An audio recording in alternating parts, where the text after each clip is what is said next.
ഒരു കുട്ടി വീഡിയോ ആയിട്ടാണ് വന്നിരിക്കുന്നത്, തക്കാളി ചട്നി വീഡിയോ. അതിന് വേണ്ടിയിട്ട് ഞാൻ എടുത്തിരിക്കുന്നത് 2 തക്കാളി, 1 സവോള, 1 പച്ചമുളക്, 2 അല്ലി വെളുത്തുള്ളി. ഇനി നമ്മൾ അടുപ്പത്ത് ഒരു ചട്ടി വെക്കുക. അതിനകത്ത് കുറച്ച് ഓയിൽ ഒഴിക്കുക. വളരെ കുറച്ചാണ് ഓയിൽ നമ്മൾ ഇതിനകത്ത് യൂസ് ചെയ്യുന്നത്. അതിനുശേഷം ഒരു 3 വറ്റൽമുളക്, അത് മുഴുവനെ പൊട്ടിക്കാതെ തന്നെ ഇടാം.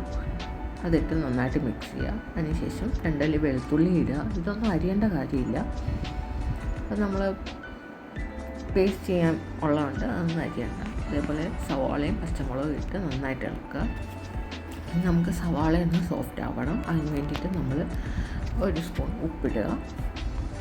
എന്നിട്ട് നമുക്ക് നന്നായിട്ട് മിക്സ് ചെയ്യാം. ഒരുപാട് പാടിപ്പോകരുത്, പ്രത്യേകം ശ്രദ്ധിക്കുക. അതിപ്പം ഇതിനകത്ത് നമ്മൾ ഇട്ടിരിക്കുന്ന ഏത് ഇൻഗ്രീഡിയൻ്റ് ആണെങ്കിലും, ഇപ്പോൾ സവാള ആയിക്കോട്ടെ, പച്ചമുളക് ആയിക്കോട്ടെ, തക്കാളി ഇടാൻ പോകുന്നതായിക്കോട്ടെ, ഒരുപാട് വാടി കുഴഞ്ഞു പോകരുത്.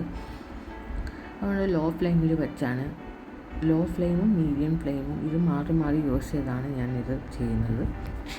അതിനുശേഷം നമുക്ക് കുറച്ച് മഞ്ഞൾപ്പൊടി ഇടാം. മഞ്ഞൾപ്പൊടി ഇട്ട് നന്നായിട്ട് മിക്സ് ചെയ്യുക.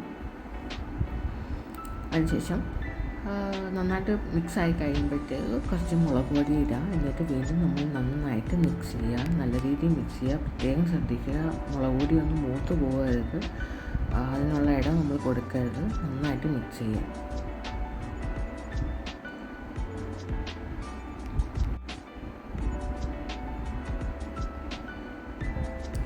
അതിനുശേഷം നമ്മൾ അരിഞ്ഞ് വെച്ചിരിക്കുന്ന 2 തക്കാളിയാണ് ഞാൻ എടുത്തിരിക്കുന്നത്. 2 തക്കാളി നമ്മൾ ഇതിനകത്ത് ഇട്ട് കൊടുക്കുക. എന്നിട്ട് നന്നായിട്ട് ഇളക്കുക. ഇത് തക്കാളിയുടെ ജ്യൂസ് ഒരിക്കലും വറ്റാൻ പാടില്ല. ഇപ്പോൾ തക്കാളിയുടെ മാത്രമല്ല, ഇതിനകത്ത് സവാളയ്ക്കും അതിൻ്റേതായിട്ടുള്ളൊരു ജ്യൂസുണ്ട്. അതൊരിക്കലും നഷ്ടപ്പെട്ട് പോകരുത്. നന്നായിട്ട് ഇളക്കി എടുക്കുക.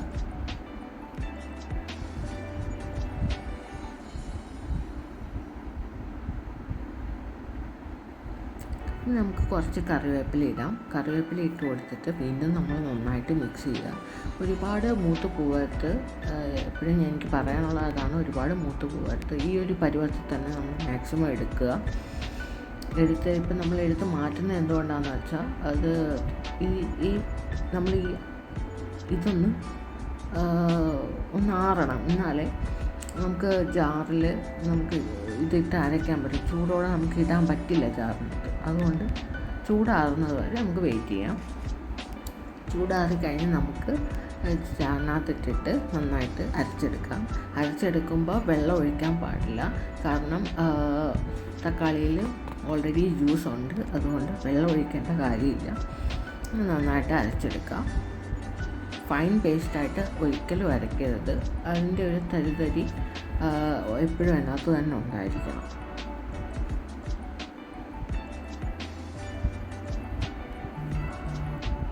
കണ്ടില്ലേ, ഈ ഒരു പരുവത്തിൽ വേണം നമുക്ക് അരച്ചെടുക്കാൻ.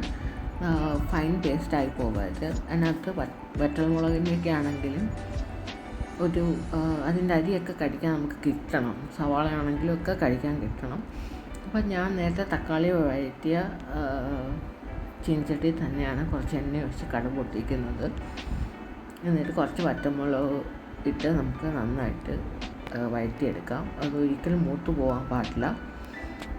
അതിന് മുന്നേ തന്നെ നമുക്ക് ഈ അരച്ച് വെച്ച നമ്മുടെ പേസ്റ്റ് ഒഴിച്ചു കൊടുക്കാം.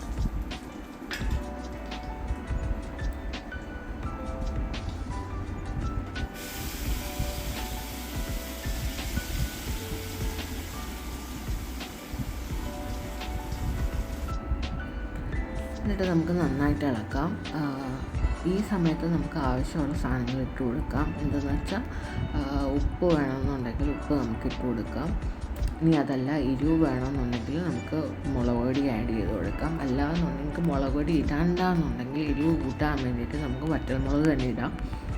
എക്സ്ട്രാ 2 എണ്ണം അരയ്ക്കാം, അല്ലെങ്കിൽ പച്ചമുളക് അരയ്ക്കാം. ഇതൊക്കെ അരച്ച് തന്നെ നമുക്ക് എരിവ് കൂട്ടാം. ഇതൊന്നും അല്ലെന്നുണ്ടെങ്കിൽ മുളക് പൊടി ഇടാം. ഞാനിപ്പം കുറച്ച് മുളക് പൊടിയാണ് ഇട്ടിരിക്കുന്നത്. മുളക് പൊടി ഇട്ട് നന്നായിട്ട് മിക്സ് ചെയ്യുക. ഇനി ഇതിൻ്റെ പരുവം എന്താണെന്ന് പറഞ്ഞാൽ, ഈ വെള്ളമൊക്കെ, ഈ തക്കാളിയുടെയൊക്കെ വെള്ളമൊക്കെ വറ്റി എണ്ണയൊക്കെ ഒന്ന് മുകളിൽ ഒരു മിനിമണിയൊക്കെ ആയിട്ട് തെളിഞ്ഞ് വരണം. അതിന് മുന്നേ ആയിട്ട് നമുക്ക് കുറച്ച് കായപ്പൊടി ഇട്ട് കൊടുക്കാം. കായപ്പൊടി ഇതിൻ്റെ ഒരു മെയിൻ ഇൻഗ്രീഡിയൻ്റ് ആണ്.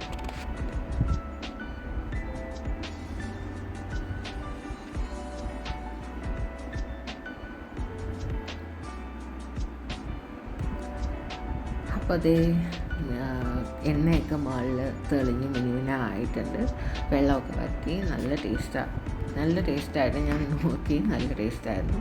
അത് നമുക്ക് നല്ല നെയ്യൊക്കെ ഒഴിച്ച് നല്ല മുരിച്ചെടുത്ത ദോശയുടെ കൂടിയും ഇനി അതല്ല ഇഡ്ഡലിയുടെ കൂടെ ആണെങ്കിലും നമുക്ക് നന്നായിട്ട് ഇഷ്ടപ്പെടും. അത്രയ്ക്കും ടേസ്റ്റാണ്. എല്ലാവരും വീട്ടിൽ ട്രൈ ചെയ്ത് നോക്കിയിട്ട് കമൻറ്റ് പറയുക. വീഡിയോ ഇഷ്ടപ്പെട്ടിട്ടുണ്ടെങ്കിൽ ലൈക്ക്, ഷെയർ ആൻഡ് സബ്സ്ക്രൈബ്. അപ്പോൾ താങ്ക് യു.